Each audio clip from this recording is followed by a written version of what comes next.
तुम्हें पता है इस जिंदगी में अगर तुम ना होती तो क्या होता। वो उसकी नरम उंगलियां अपनी उंगलियों में थामे बड़ी निर्मियत से सहलाने लगा।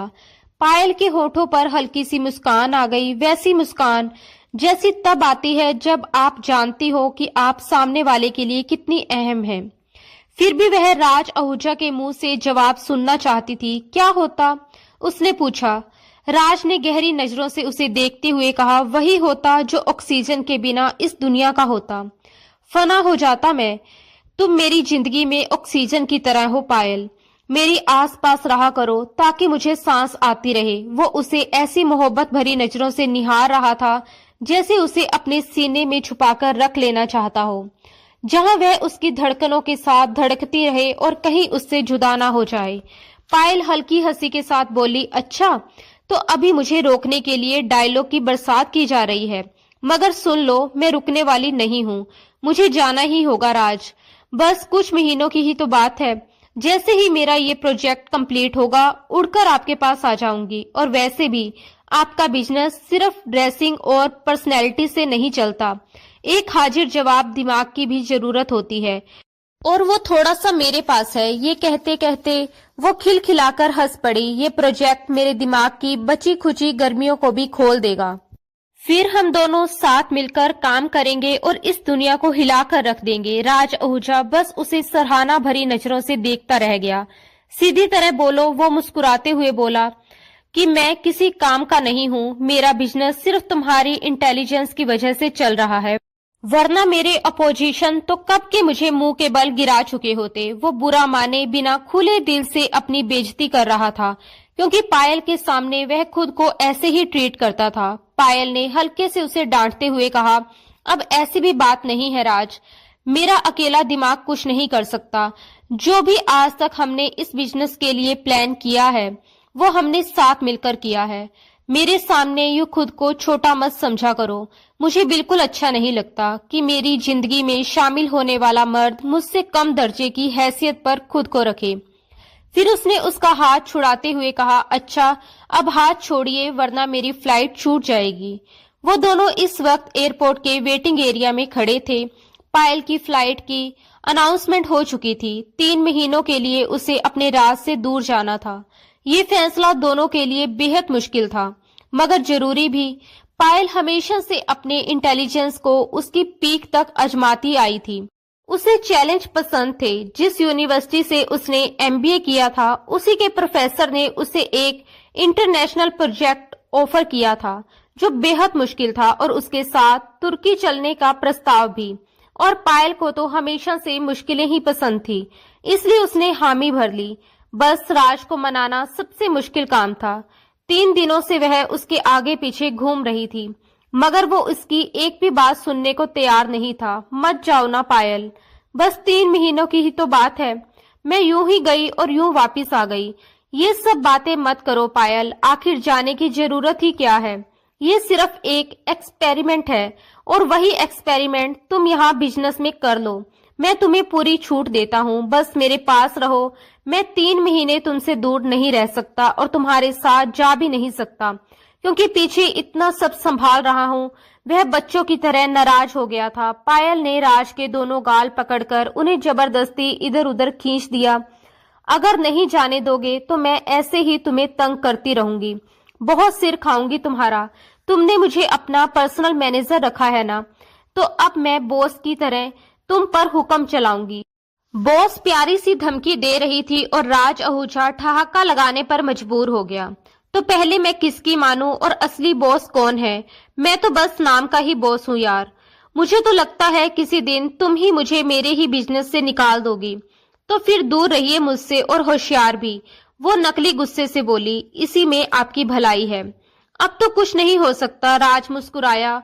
मैं सर से पांव तक तुम्हारे प्यार में डूब चुका हूँ। ऑफिस के सारे लोग मेरी पीठ पीछे बुराई करते हैं कि बॉस ने अपनी पर्सनल मैनेजर के साथ चक्कर चला रखा है, उसके पीछे पूरा लट्टू हो गया है। तो ठीक है, पायल बोली, उनकी बातों को गलत साबित कर दीजिए और मुझसे दूरी बना लीजिए। आखिर आपने मुझ में देखा ही क्या है? आपके पीछे तो हजारों हसीन लड़कियां लाइन लगाए खड़ी हैं, इतने अमीर, इतने स्मार्ट, और मैं मैं तो एक आम सी लड़की हूँ, मेरे पास जरा सी अकल के अलावा कुछ भी नहीं है। अच्छा, राज ने हंसते हुए कहा, तो अब तुम अपनी तारीफ मेरे मुंह से सुनना चाहती हो। वो दोनों एक अलग ही बहस में पहुंच चुके थे, मगर पायल जानती थी कि अंत में वह उसे मना ही लेगा। पायल लोअर मिडिल क्लास घराने से थी, मगर अपनी बुद्धिमानी के बल पर वह बहुत ऊंचे मुकाम तक पहुंचना चाहती थी। उसके सपने शुरू से ही बेहद बड़े थे। वह जानती थी कि मेहनत और दिमाग से इंसान दुनिया जीत सकता है। वह शुरू से ही स्कॉलरशिप पर पढ़ती आ रही थी। उसके माँ बाप को उसकी पढ़ाई का खर्च नहीं उठाना पड़ता था और वे इसी में खुश थे। उसने एफसीसी में पूरे बोर्ड में टॉप किया था और सबकी नजरों में आ गई थी। हर यूनिवर्सिटी चाहती थी कि वह वहां स्कॉलरशिप पर पढ़े और उसका नाम रोशन करे।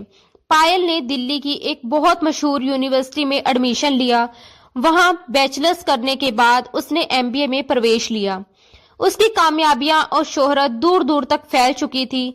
सबको यकीन था कि वह एक सफल बिजनेस वूमेन बनेगी। इसी दौरान उसकी मुलाकात एक मशहूर बिजनेसमैन राज आहूजा से हुई, जो यूनिवर्सिटी विजिट पर आया था।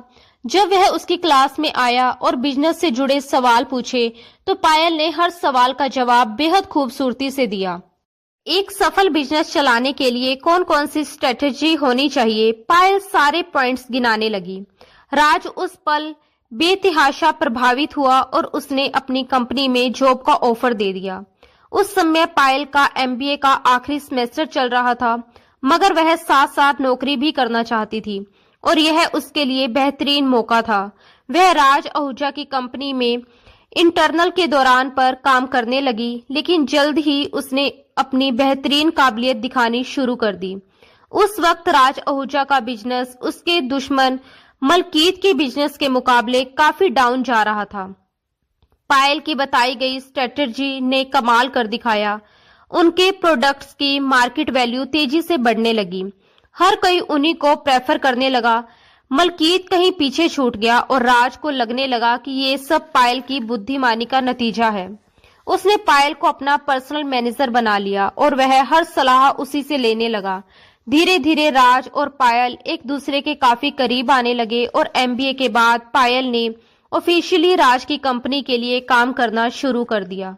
उनकी कंपनी के बनाए प्रोडक्ट्स ने मार्केट में धूम मचा दी और राज देश के टॉप बिजनेसमैन में गिना जाने लगा। मगर इसके पीछे दिमाग और मेहनत पायल की ही थी और वह उसे क्रेडिट दिए बिना नहीं रह सकता था। उनका प्यार भी उनके बिजनेस की तरह पीक पॉइंट पर पहुंच चुका था।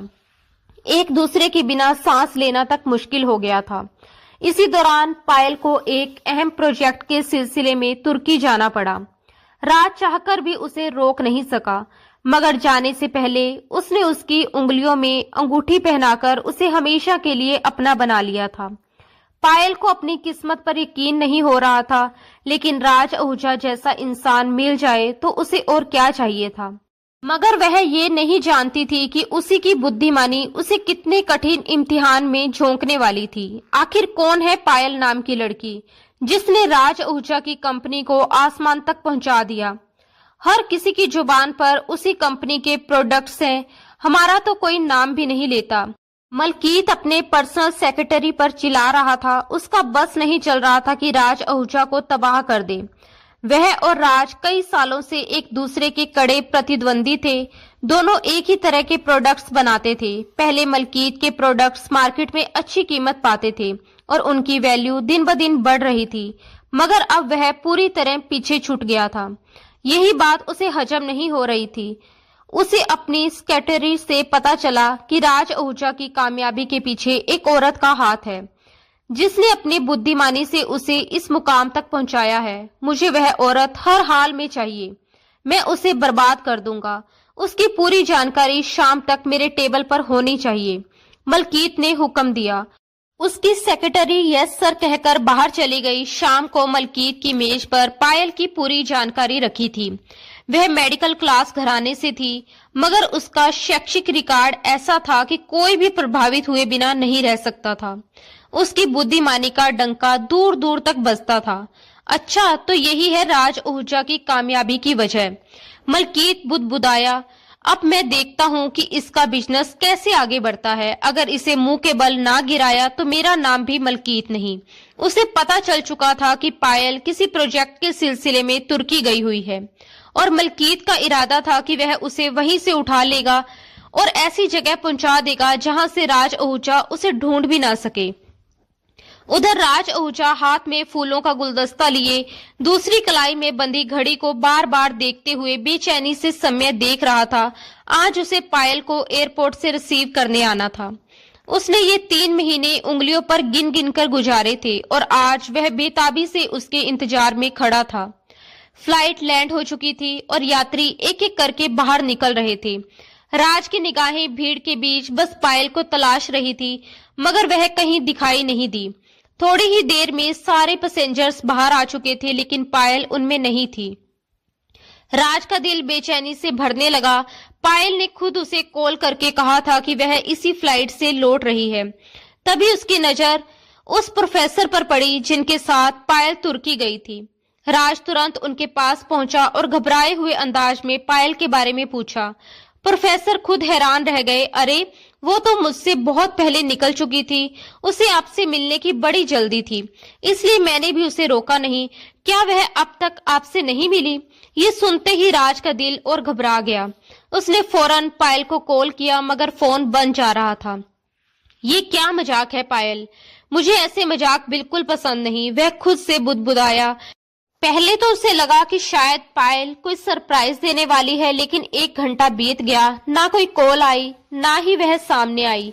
राज ने एयरपोर्ट स्टाफ से पूछताछ की, मगर किसी को भी नहीं पता था कि वह कहाँ गई। दोपहर कब शाम में बदल गई उसे एहसास ही नहीं हुआ। भारी मन के साथ वह ऑफिस पहुंचा। शायद पायल वहीं हो, लेकिन वहां भी उसका कोई निशान नहीं था। उसका फोन लगातार बंद जा रहा था और राज की बेचैनी हर पल बढ़ती जा रही थी। पायल ऐसा मजाक कभी नहीं कर सकती थी। उसने उसके घर भी खबर भिजवाई, मगर वहां भी वह नहीं पहुंची थी। जब घर वालों को पता चला कि पायल लौट तो आई है, मगर घर नहीं पहुंची, तो उनकी चिंता भी बढ़ गई। राज ने मुश्किल से उन्हें ढांढस बंधाया। उसने अपने जान पहचान वाले हर इंसान को कॉल किया, लेकिन कहीं से भी कोई खबर नहीं मिली। पूरा दिन इसी उथल पुथल में निकल गया और अब राज को यकीन होने लगा था कि कुछ बहुत गलत हो चुका है। अगर ये मजाक था तो बेहद घटिया था और पायल ऐसा कभी नहीं करती। उसके मन में बार बार डरावने ख्याल आने लगे। बेबस होकर उसने आंखें बंद की और भगवान से प्रार्थना की, बस मेरी पायल को कुछ ना हो। अगर उसे कुछ हो गया तो मैं भी जिंदा नहीं रह पाऊंगा। उसकी आंखों से एक आंसू बह निकला। उसी पल उसे पायल की हंसती मुस्कुराती आंखें याद आ गई और अगले ही पल उन्हीं आंखों से बहते आंसू उसकी कल्पना में उभर आए। घबराकर राज ने आंखें खोल ली। उसका दिल साफ कह रहा था कि पायल किसी बड़ी मुसीबत में है। उसने अपनी पहुंच की हर जगह से पता लगवाया, लेकिन आधी से ज्यादा रात बीत जाने के बाद भी कोई सुराग नहीं मिला।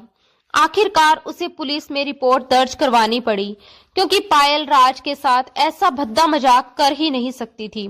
पुलिस ने अपनी कार्रवाई शुरू कर दी, मगर राज आहूजा को एक पल का भी सुकून नहीं मिला। प्रोफेसर से भी पूछताछ हुई, मगर उन्होंने बताया कि एयरपोर्ट पर पायल उनके साथ थी। फिर अचानक उसे एक कॉल आया और वह जल्दी जल्दी बाहर चली गई। उसके बाद वो कहाँ गई उन्हें भी नहीं पता था। वक्त अपनी रफ्तार से भाग रहा था और राज हर गुजरते पल के साथ टूटता जा रहा था। पायल को ढूंढने के लिए उसने जमीन आसमान एक कर दिया।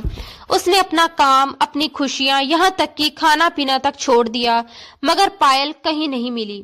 देखते देखते उसके गायब हुए 1 हफ्ते से ज्यादा हो चुका था। राज आहूजा पूरी तरह बिखर चुका था। वह अंदर ही अंदर ना जाने कितनी यातनाओं से गुजर रहा था। उधर पायल के माँ बाप को भी रो रो कर बुरा हाल था। राज कभी कभी उनके पास जाता, उन्हें ढांढस बंधाता, मगर अब उसकी अपनी तसल्ली भी उसे खोखली लगने लगी थी। आखिर किसने उससे दुश्मनी निकाली थी? राज के दुश्मन तो बहुत थे। वह किस किस पर शक करता? पुलिस अपनी जांच में लगी थी। उसने खुफिया एजेंसियों तक में रिपोर्ट दर्ज करवा दी थी, लेकिन ऐसा लग रहा था जैसे पायल कभी इस धरती पर थी ही नहीं। उधर पायल रस्सियों से बंधी एक अंधेरे कमरे में पड़ी थी। उसके मुंह पर पट्टी बंधी हुई थी और वह डर से आंखें फाड़ फाड़ कर इधर उधर देखने की कोशिश कर रही थी, मगर अंधेरे में कुछ भी साफ नजर नहीं आ रहा था। तभी अचानक कमरे का दरवाजा खुला और किसी के कदमों की आहट गूंज उठी। वह छटपटाकर खुद को छुड़ाने की कोशिश करने लगी। वह आदमी धीरे धीरे उसके पास आया, कुर्सी के दोनों बाजुओं पर हाथ टिकाकर उसका चेहरा अपने बिल्कुल सामने कर लिया। पायल ने उसे कहीं देखा था, ये उसे महसूस हो रहा था, मगर याद नहीं आ रहा था कि कहाँ। पहचानने की कोशिश कर रही हो, उसने जहरीली आवाज में कहा कि चलो मैं खुद ही अपना परिचय दे देता हूँ। मैं मलकीत हूँ, राज आहूजा का सबसे बड़ा दुश्मन। जो मेरे दुश्मन का अपना होता है वह मेरा दुश्मन बन जाता है। मुझसे दुश्मनी बहुत महंगी पड़ती है, ये बात तुम जल्द ही समझ जाओगी। वह अपनी ही बातों में डूबा बोलता जा रहा था, बिना ये सोचे कि पायल अभी भी बोल नहीं सकती। अब सुनो, वह और पास झुक गया। मैं तुम्हारे सामने दो रास्ते रखता हूँ। पहला, अगर इसे मान लो तो पहले से भी बेहतर जिंदगी जी सकती हो। मेरे साथ काम करो, अपने दिमाग और मेहनत से मेरे बिजनेस को फिर उसी ऊंचाई पर पहुंचा दो। तुम्हारी बिजनेस स्ट्रेटजी मुझे बहुत पसंद है। अगर तुम मेरे लिए काम करोगी तो मैं तुम्हें हर सुविधा, हर ऐशो आराम दूंगा। बोलो, मंजूर है? वह और नजदीक आ गया। पायल की आंखों में नफरत और गुस्सा साफ झलक रहा था। उसने उसके मुंह से पट्टी हटाई तो पायल आग उगल पड़ी। मैं लानत भेजती हूँ तुम पर, तुम्हारे बिजनेस पर और तुम्हारी सोच पर। मलकीत जोर से हंसा। मुझे पता था तुम पहला रास्ता नहीं चुनोगी, इसीलिए दूसरा भी तैयार है, और इसे मानना तुम्हारी मजबूरी होगी, क्योंकि अब तुम्हारे पास कोई और चांस नहीं है। उसकी मुस्कान और भी ठंडी हो गई। आज के बाद तुम अपनी हर श्वास, हर सुबह, हर धड़कन को कोसोगी। आईना देखोगी तो खुद से नफरत होने लगेगी, और अगर राज आहूजा ने तुम्हें देख लिया तो वह पास आना तो दूर, तुम्हें देखकर भी पीछे हट जाएगा। यही हाल करने वाला हूं मैं तुम्हारा। बहुत दिनों बाद ऐसा खेल खेलने जा रहा हूं, मजा आएगा। उसने एक पल रुककर कहा, हालांकि तुम बेहद खूबसूरत हो, इसलिए मेरा दिल नहीं मानता, मगर मजबूरी है। दरअसल तुमने ही मुझे इस सब पर मजबूर किया है।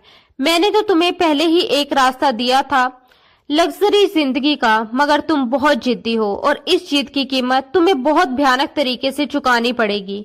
पायल की समझ में नहीं आ रहा था कि मलकीत आखिर कहना क्या चाहता है और उसके इरादे क्या हैं, मगर उसकी आंखों में मौजूद शैतानी चमक देखकर पायल का पूरा वजूद कांप उठा। वह खुद में सिमटती चली गई। तुम मेरे साथ ऐसा कुछ भी नहीं करोगे मलकीत। अगर तुम्हें अपनी जिंदगी प्यारी है तो अभी भी वक्त है। मुझे छोड़ दो, वरना राज तुम्हें जिंदा नहीं छोड़ेगा। उसकी आवाज डर से कांप रही थी। ये सुनकर मलकीत का भयानक ठहाका कमरे में गूंज उठा। वह मेरा कुछ नहीं बिगाड़ पाएगा। मुझे बहुत अच्छी तरह पता है कि तुम उसकी मैनेजर ही नहीं, उसका इश्क भी हो। उसकी जान बसती है तुम में, और अब जाकर मेरे हाथ उसकी सबसे बड़ी कमजोरी लगी है। देखना, अब मैं उससे असली बदला लूंगा। कितने अरसे से इसी मौके की तलाश में था कि राज आहूजा पर वार कर सकूं, उसे मुंह के बल गिरा सकूं। पायल ने नफरत से कहा, तुम जैसे गिरे हुए इंसान किसी को क्या गिराओगे? अगर मुझे एक और जिंदगी भी मिल जाए तो वह भी मैं राज आहूजा पर कुर्बान कर दूंगी, और जिस दिन उसने मुझे ढूंढ लिया उस दिन तुम अपना अंजाम खुद देख लेना। पायल के तिरस्कार भरे शब्दों से मलकीत का चेहरा गुस्से से लाल हो गया। अचानक उसने जोरदार तमाचा मारा, जिससे पायल दर्द से तड़प उठी और कुर्सी के साथ जमीन पर गिर पड़ी। प्रकाश, उसने अपने आदमी को आवाज दी। एक काला मोटा आदमी कमरे में दाखिल हुआ। इस चिड़िया के बहुत पर निकल गए हैं, अब इन्हें कुतरना पड़ेगा। तुझे पता है ना इसके साथ क्या करना है? प्रकाश ने शैतानी हंसी के साथ हाँ में सिर हिलाया। पायल की सांसें जैसे गले में अटक गई। उसके इरादे बिल्कुल ठीक नहीं लग रहे थे। प्रकाश हाथ में इंजेक्शन लेकर उसकी ओर बढ़ा। नहीं, मेरे करीब मत आना। वह छटपटाकर खुद को छुड़ाने की कोशिश करने लगी, मगर सब बेकार था।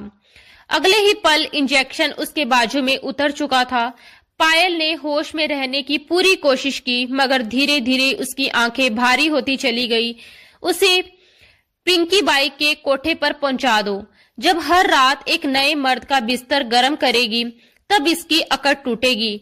बेहोशी में डूबते हुए उसके कानों में मलकीत की आवाज गूंजी। फिर प्रकाश की गंदी आवाज आई, बॉस क्यों ना पहुंचाने से पहले इस मलाई को थोड़ा चख ले। मलकीत ने ठंडे स्वर में कहा, सोचना भी मत। पिंकी बाई अनटच माल के अलावा कुछ भी नहीं लेती और वह इतनी तेज है कि एक नजर में पहचान लेती है। उनकी बातें सुनते सुनते पायल की चेतना जवाब दे गई और वह पूरी तरह बेहोश हो गई। यहीं से उसकी असली तकलीफ की शुरुआत हुई। उसे मुंबई के एक मशहूर कोठे पर पहुंचा दिया गया। जब उसकी आंख खुली तो वह एक अंधेरे कमरे में थी। दिमाग धीरे धीरे होश में आया और मलकीत की बातें याद आते ही उसका शरीर कांप उठा। हल्की रोशनी में उसने कमरे को देखा। अजीब सी महक, चटकीले भड़क पर्दे और एक तरफ छोटा सा बिस्तर। उसे समझने में देर नहीं लगी कि वह किस दलदल में फंस चुकी है। वह बेतहाशा दरवाजा पीटने लगी। तभी एक मोटी सी भद्दी औरत अंदर आई। पायल की चीखें, उसका रोना, उस औरत पर कोई असर नहीं पड़ा, जैसे ये सब उसके लिए रोज का तमाशा हो। मुझे छोड़ दो, मैं हाथ जोड़ती हूँ, पायल गिड़गिड़ाई। औरत ने बेरुखी से कहा, बार बार यही सब बोलकर अपना और मेरा वक्त मत बर्बाद कर। अब जब यहाँ आ चुकी हो तो यहाँ से निकलने का कोई रास्ता नहीं है। जितनी जल्दी खुद को तैयार कर लोगी उतना ही तुम्हारे लिए अच्छा होगा। कभी नहीं, मरकर भी मैं ये सब नहीं करूंगी। पायल चीखी, तुम सब बहुत बड़ा गुनाह कर रहे हो। जिस दिन वह मुझे ढूंढता हुआ यहाँ आ गया तुम सबकी मौत तय है। अभी भी वक्त है, मुझे छोड़ दो। मैं वादा करती हूँ मैं तुम्हें बचा लूंगी, तुम्हारा नाम तक नहीं लूंगी। पायल रोते रोते पिंकी बाई के पैरों में गिर पड़ी, मगर पिंकी बाई ने बेरहमी से उसे एक जोरदार ठोकर मार दी। फिर वह तमतमाकर बोली, यहाँ आने वाली हर लड़की यही राग अल्पाती है। अगर मैं सबकी सुनने लगी हूँ तो मेरा धंधा यही चौपट हो जाएगा। फिर उसने हुक्म दिया, आशा इसे तैयार कर, आज हमारा खास मेहमान आने वाला है। पायल की नकार, उसकी गिड़गिड़ाहट, किसी का दिल नहीं पसीजा। पिंकी बाई आदेश देकर वहां से चली गई। आशा उसके पास आई और रूखे स्वर में पूछा, नाम क्या है तुम्हारा? पायल बस फटी फटी आंखों से उसे देखती रही। आशा ने कंधे उचकाए, कोई बात नहीं, यहाँ असली नाम से किसी की पहचान नहीं होती। आज से तुम्हारा नाम चंदा। कमरे के कोने में रखी अलमारी खोलकर उसने एक अजीब सा भड़कीला कपड़ा निकाला और जबरदस्ती पायल को पहना दिया। थोड़ी देर के बाद एक अधेड़ उम्र का आदमी कमरे में दाखिल हुआ। उसे देखते ही पायल डर के मारे दीवार से चिपक गई। मेरे पास मत आना, वह कांपती आवाज में बोली, मगर आदमी दरवाजा अंदर से बंद कर चुका था। कुछ ही देर में वह आदमी बुरी तरह चीखता चिल्लाता हुआ बाहर भागा और पिंकी बाई से अपने पैसे वापस लेकर चला गया। पिंकी बाई हैरान रह गई। जब वह कमरे के अंदर पहुंची तो देखा पायल जमीन पर पड़ी पागलों की तरह चीख रही थी। पिंकी बाई की मार से वह बेदम होकर गिर पड़ी। अगले कई दिनों तक यही सिलसिला चलता रहा। जो भी आदमी कमरे में आता पायल की चीखों से घबराकर भाग जाता। पिछले 2 महीनों से वह उसी कमरे में बंद थी। अब अगर कोई उसे देखता तो पहचान भी नहीं पाता। उसके बाल बुरी तरह काट दिए गए थे। रोज उसे मानसिक यातना देने के लिए कोई न कोई तमाशा रचाया जाता ताकि वह टूट जाए। पिंकी बाई जैसे उससे कोई पुरानी दुश्मनी निकाल रही हो। उसने कई बार पायल को जबरदस्ती अलग अलग लोगों के सामने पेश किया, मगर उसकी हालत इतनी बिगड़ चुकी थी कि कोई उसे छूने की हिम्मत तक नहीं करता था। उसकी खूबसूरती कहीं खो गई थी। पिंकी बाई ने उसे जैसे जिंदा लाश बना दिया था। नाचने पर मजबूर किया जाता, पीटा जाता, कई कई दिन भूखा रखा जाता। इतनी कठोर सजा मिली थी कि सोचने समझने की ताकत भी लगभग खत्म हो चुकी थी। फिर भी अगर उसके दिल में कोई नाम जिंदा था तो वो था राज आहूजा, जिसकी उसे हर सांस में जरूरत महसूस होती थी। 6 महीनों से वह भयानक तकलीफ झेल रही थी। इस वक्त भी वह आंसू पोंछे खुद में सिमटी कमरे के एक कोने में दुबकी बैठी थी। कमरे में उसके अलावा एक और लड़की थी और 2 मर्द, एक उस लड़की के लिए, एक पायल के लिए। मगर पायल के करीब जाने से पहले वे दोनों उस लड़की के पास चले गए जो अपनी मर्जी से उन्हें वक्त देने को तैयार थी। वैसे भी अब पायल उन्हें आकर्षक नहीं लगती थी। वह डरावनी सी टूटी बिखरी लगती थी। कमरे में जो कुछ हो रहा था उसे देखने की हिम्मत पायल में नहीं थी। उन आवाजों से उसे घिन आ रही थी। कुछ ही पलों में उसे फिर दौरा पड़ा और वह जोर जोर से चीखने लगी, इतनी जोर से कि दोनों आदमी उसे पागल समझकर वहां से भाग गए। तू पागल हो गई है, वह दूसरी लड़की गुस्से में बोली। खुद तो धंधा करती नहीं और मुझे भी नहीं करने देती। अगर ग्राहक खुश होकर नहीं जाएगा तो पिंकी बाई खाने को नहीं देती, जैसे तुझे नहीं देती। इतना कहकर उसने पायल के गाल पर जोरदार थप्पड़ मारा और बड़बड़ाती हुई कमरे से बाहर चली गई। पायल ने हड़बड़ाकर दरवाजा बंद कर दिया। उसके हाथ पूरी तरह कांप रहे थे। उसने एक नजर बिस्तर पर डाली और तुरंत अलमारी के पीछे छिप गई। किस किस रूप में किस्मत उसे रुला रही थी, ये सोचकर वह फूट फूट कर रो पड़ी। जितना उसने पूरी जिंदगी में नहीं रोया था, उससे कहीं ज्यादा वह इन 6 महीनों में रो चुकी थी। वह खुद में सिमट गई थी। उस बिस्तर की तरफ देख पाना उसके लिए नामुमकिन था। उसने सारी लाइटें बंद कर दी और अंधेरे में सिसकती रही। बाहर दरवाजा जोर जोर से पीटा जाने लगा। पिंकी बाई की आवाज थी। उसी की वजह से पायल पिछले कई महीनों से यहाँ कैद थी, लेकिन आज भी पायल ने दरवाजा नहीं खोला। इन्हीं हरकतों की वजह से वह रोज पिटती थी और पिंकी बाई ने उसके बाल तक काट दिए थे। उसने अपने कान कसकर बंद कर लिए ताकि किसी आवाज का जहर उसके भीतर ना उतर पाए। हे भगवान, मेरी मदद करो, वह सिसक उठी। डर उसकी रग रग में दौड़ रहा था। कभी बोल्ड और कॉन्फिडेंट रहने वाली लड़की कहीं खो चुकी थी। अब सिर्फ एक डरी, टूटी फूटी, कांपती हुई लड़की बची थी जो खुद को संभालने की कोशिश कर रही थी, मगर उसका अपना वजूद ही संभल नहीं पा रहा था। धीरे धीरे 6 महीने बीत चुके थे। क्या राज आहूजा ने एक बार भी उसे ढूंढने की कोशिश नहीं की? एक बार भी नहीं। वह रोते रोते खुद से सवाल कर रही थी। क्या उसने ये भी नहीं सोचा कि उसकी पायल कहाँ गई? वह सिसक उठी, मगर जवाब में सिर्फ खामोशी थी। वह तो मेरे बिना सांस भी नहीं लेता था, तो क्या अब तक वह जिंदा भी होगा? ये सोचकर उसका दिल और बैठ गया। तभी अचानक दरवाजा खुला। वह झट से खड़ी हो गई। उसकी टांगें कांप रही थी। उसके अंदर जरा सी भी हिम्मत नहीं बची थी। वह पीछे हटने लगी खुद को बचाने की कोशिश में, मगर पिंकी बाई ने हमेशा की तरह 2 आदमियों को इशारा किया। उन्होंने उसके कमजोर शरीर को कसकर पकड़ लिया। पिंकी बाई ने अपने दिल की ना जाने कौन सी जलन उसके शरीर पर उतार दी। उसने उसे बेरहमी से मारा, बाल नोचे। पायल में अब चीखने तक की ताकत नहीं बची थी। दर्द से उसका पूरा वजूद तड़प रहा था, मगर पिंकी बाई की हैवानियत के आगे वह एक शब्द भी नहीं बोल पाई। जब पिंकी बाई थक गई तो बोली, अब इस लड़की को बाहर फेंक दो। वे दोनों आदमी मन ही मन शर्मिंदा थे। रोज की तरह नजरें चुराते हुए वहां से निकल गए। पायल अब बहुत कमजोर हो चुकी थी।